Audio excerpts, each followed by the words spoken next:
pharmaceuticals in dealing with behavioral issues, right? And so they have a huge role. They can be a useful tool, right? And so there are dogs, I mentioned this before with leash reactivity, and separation anxiety, with various forms of obsessive compulsive disorders and things like that, where breaking the cycle for dogs that have been rehearsing it is essential. You can't make progress until you can install alternative behaviors. Part of the management is you can't manage some of these things. There's no feasible management thing to stop the dog from practicing them.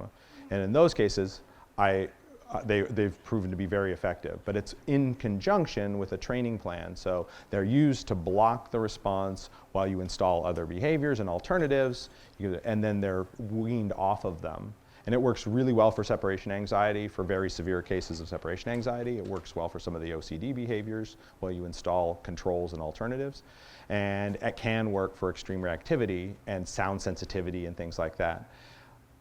They're like, in my opinion, it's like it is for human beings, they're strongly overprescribed now. So people that don't want to do anything, that don't want to actually change anything in their lives, just drug the dogs and leave them drugged for the rest of their life, right? And there are side effects from all of those drugs, right? Long term. There are health side effects, there are behavioral side effects. And so I would rather not have dogs on them forever. But just like in human beings, they can be incredibly useful.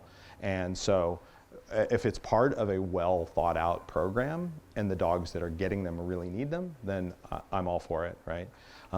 But in part of another program, a complete program. Yeah. My dog's mean. I give him these drugs and he just lays there. It's perfect. It works for my uncle.